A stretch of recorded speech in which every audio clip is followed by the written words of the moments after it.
Hey y'all, welcome back. This week I am jumping back into the 1930s and I'm making some Depression style meals that you will love. So let's head into the kitchen and let's make some delicious meals.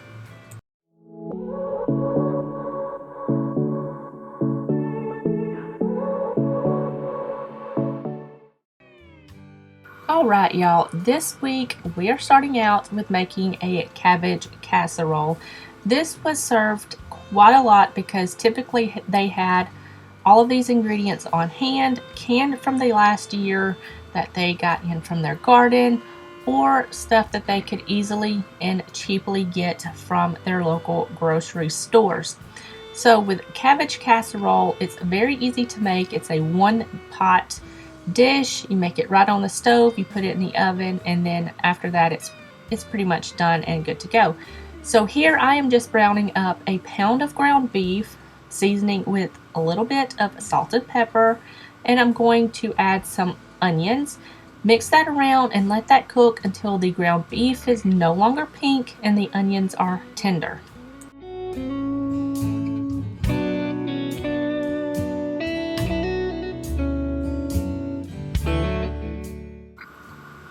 Alright, once your ground beef and your onions are cooked through and the onions are tender, you're going to go in and add in a can of diced tomatoes. You can also do crushed tomatoes or tomato soup.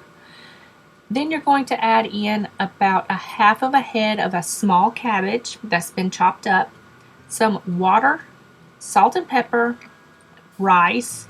It's about a half of a cup of rice, I think it was. And then you're just going to mix all of this together until it's all nice and combined. You're going to cover this with either a lid or tin foil. I did tin foil. It was there, it was on hand, and I didn't have to go and get my cast iron lid for this. So I just put tin foil over it. And then I just baked this in the oven for about an hour and 20 minutes, just until that rice was cooked through and very tender. And then this was good to go.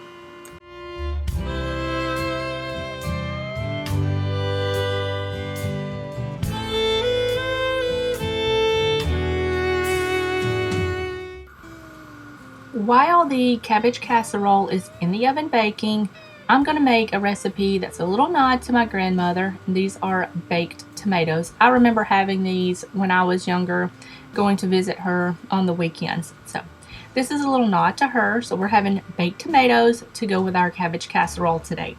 So to my little skillet here, I'm just going to be adding in a little bit of butter, onions that's finely diced. It's probably about a quarter of an onion. I'm going to add that in there, as well as a little bit of salt and pepper. I'm going to let this cook a good 3 to 4 minutes, just until those onions are tender. I'm going to add in some garlic. I'm going to let that cook about 15 seconds or so. And then I'm going to add in about a cup of breadcrumbs. Stir that around, let that get all nice and toasty for about 3 to 4 minutes, and then we're going to put these on some tomatoes. So I've got a little dish here that I've just got greased. This is an 8 by 8 inch baking dish. I just greased it with a little bit of olive oil, and I cut the tops off of some tomatoes just to take that core out. Cut some of the bigger ones in half. So all we're going to do now is salt and pepper the tomatoes, make sure they got nice good flavor. Top these with the breadcrumbs. Put these in the oven for about 20 to 30 minutes, just until the top is nice and golden brown, and then these are done.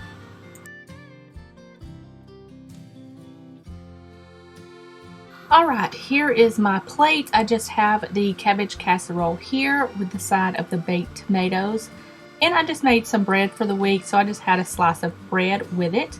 And this was actually surprisingly very good. It was easy, simple, but very, very delicious.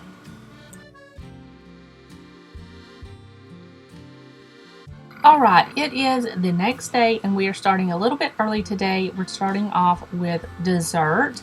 I'm making an old-fashioned sponge cake. It's very, very easy. I'm starting off with 4 egg whites and 4 egg yolks. I got them separated into 2 different bowls.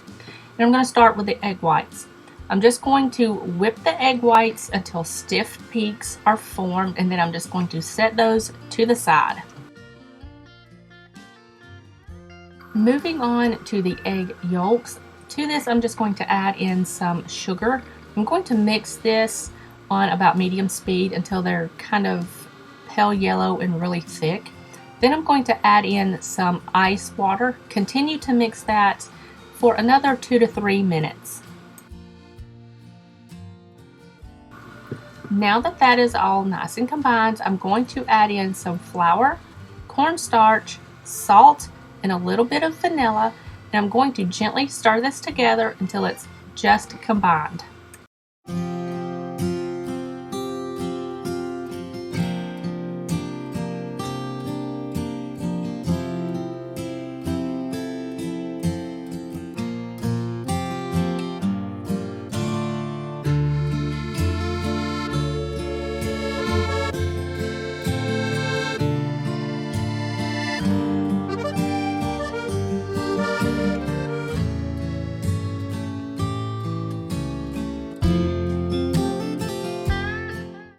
Now I'm adding in my egg whites. I'm doing half of the egg whites at a time, and I'm just going to gently fold this together until there are no more egg whites to be seen in the mixture. Then I'm just going to pour this into a prepared baking cake pan. I've just got it lined with some parchment paper. I'm just going to pour that in there, bake that at 350 degrees for about 30 to 40 minutes, just until a toothpick inserted into the center of the cake comes out clean. Then I'm going to remove it, put it on a wire rack to cool for about 20-30 minutes, and then I'm just going to remove that from the pan and let it cool completely.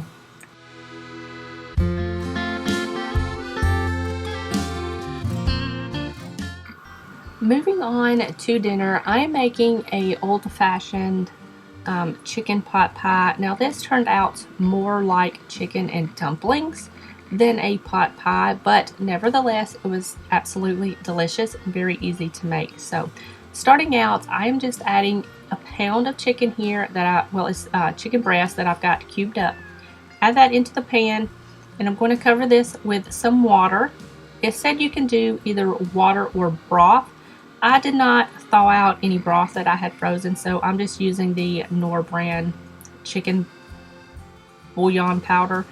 It worked just fine. So I've got that in there, and I'm going to let this cook for about an hour, just until that chicken is nice and tender.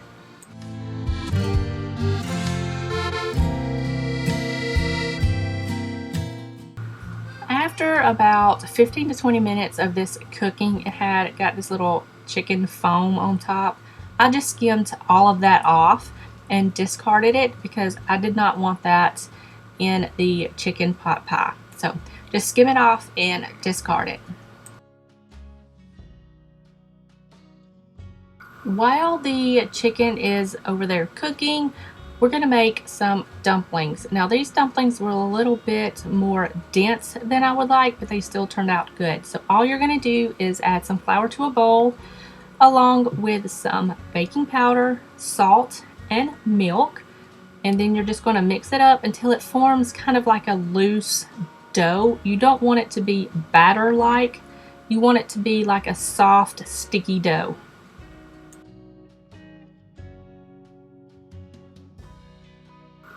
Alright, now that the chicken has been cooking for an hour, we're going to go in and thicken this up.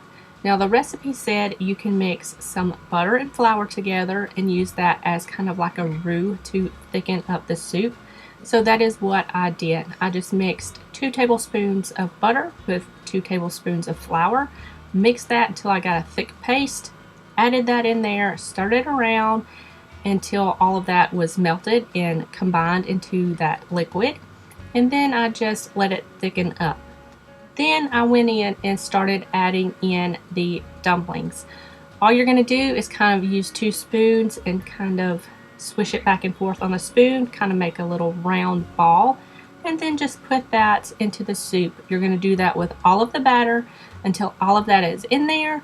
You're going to just leave it alone, don't stir it, put the lid back on it, let it cook for another 15 to 20 minutes to cook those dumplings, and then that's good.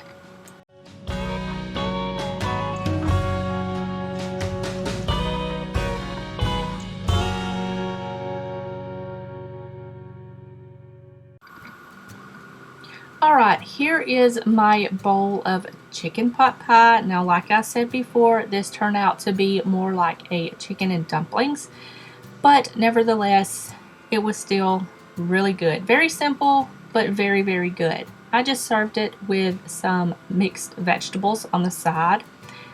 Very, very filling meal. Now here is my dessert. I have the sponge cake here. I just made a little caramel sauce to go on the top. And then I just drizzled that over the top along with some whipped cream. And this was so, so good.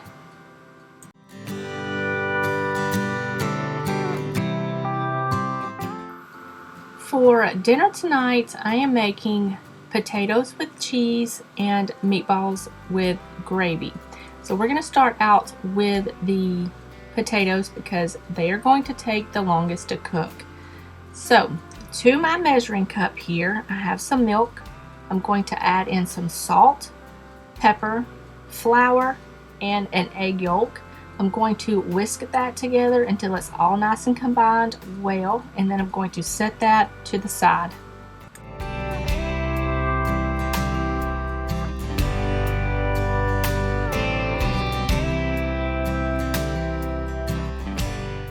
Now I've got an 8 by 8 inch baking dish here that I've just got sprayed with a little bit of oil. You're going to layer on some of your thinly sliced potatoes. Then you're going to add on a little bit of cheese and repeat those layers until you get all of it used up. Then you're just going to pour over that milk mixture. You're going to cover this with some foil. Bake this at 350 degrees for about an hour 15 minutes to an hour and 30 minutes, just until those potatoes are tender. Now that the potatoes are in the oven cooking, we're going to move on and make our meatballs. I've got the skillet preheating over medium-low heat, more toward the lower side. So now we're just going to make the meatballs. So I've got a pound of ground beef in my bowl here. I'm going to add in some ginger, salt and pepper, some onion, milk, and some breadcrumbs. I'm going to mix this all together until it is well combined.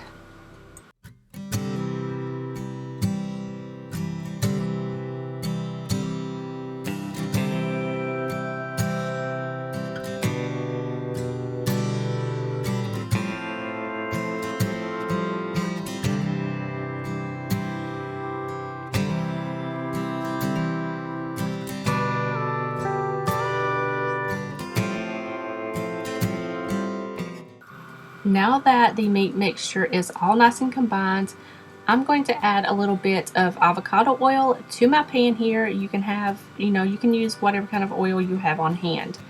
I'm going to use a measuring scoop to measure these out because I have a cut on my hand and I don't want to mess with meat with a cut on my hand. So I'm using a ice cream scoop. So I'm just going to scoop that out, put that in the pan, and let these cook about 4 to 5 minutes on each side over low heat until they are completely cooked through.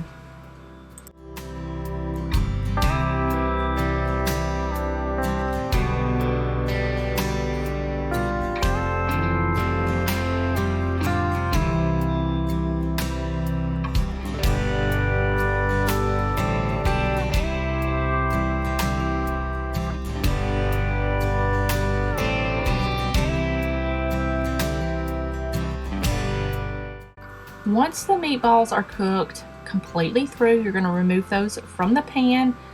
Then you're going to go in and make your gravy. Now the recipe said to use cream, just to add about 3 or 4 cups of cream into your pan. I did not do that. I just made a simple skillet gravy. I just added a little bit of flour to my pan with the oil, kind of whisked it around and added some milk and cooked it until it was thickened, seasoned it up with some salt and pepper, and called it good.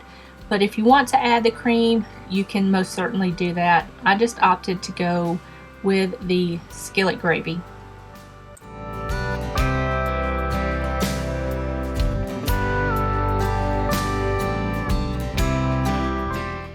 Now that the gravy is done, all I'm going to do is add the meatballs back into the gravy, Let these cook about 4 to 5 minutes just to heat those meatballs back up. Just going to spoon some of that gravy over top of the meatballs, and then this is done.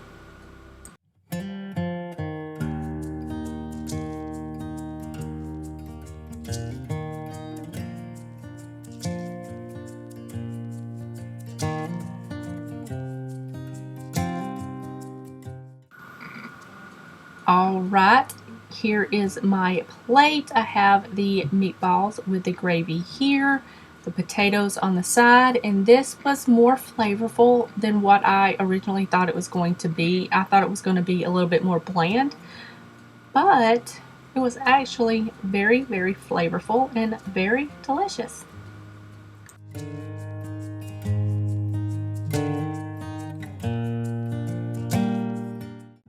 All right, wrapping up this week, we're making pea soup. Now, I do have to say, if you are not a fan of peas or pea soups, you are not going to like this soup. I, however, love peas. I loved this soup. So, I made a big batch of this, and then we just ate half and I froze the other half. So to my pot here, I have some chicken broth. It said you can do this with either broth or water. I chose to do broth. So I've got about 8 cups of chicken broth here. To that, I'm going to add in a pound of peas, a few carrots, an onion, and a ham hock. And I'm just going to stir this together, and I'm going to let this cook for an hour. It said to let it cook for 2 to 3 hours, but my peas were already partially cooked. They're frozen peas, so I didn't have to cook them that long. So an hour was just perfect.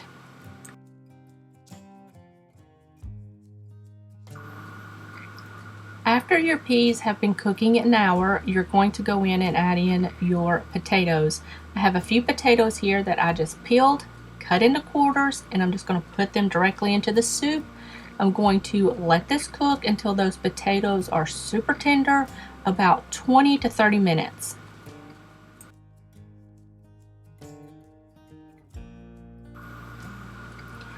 Alright, the potatoes are tender, and I removed the ham hock from the soup. I've got it sitting over to the side on a cutting board, and I will take the meat off of the bone in just a little bit. In the meantime, I'm going to puree this soup. You can leave this soup as is, but I'm going to puree it. I've got a stick blender here that I'm using. If you don't have a stick blender, you can do this in 3 or 4 batches in a regular blender. Just take the centerpiece out, put a towel over the top so the steam can escape, and do this and blend it up over low speed until it is completely smooth, and pour it back into the pot.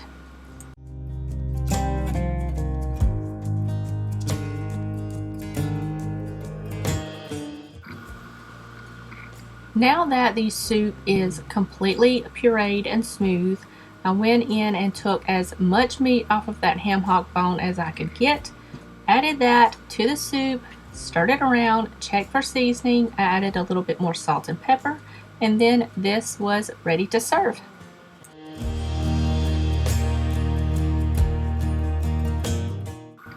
Here is my bowl of soup here. This was absolutely delicious. We love peas. Like I said before, if you are not a fan of peas, you will not like this soup. We do, so we absolutely love this soup. It was very filling. So I just served this with some bread that I made the morning before, and I just put some sour cream on top, and this was absolutely delicious. And this is going to wrap up this week's video. I hope you guys enjoyed it. If you did, give it a thumbs up.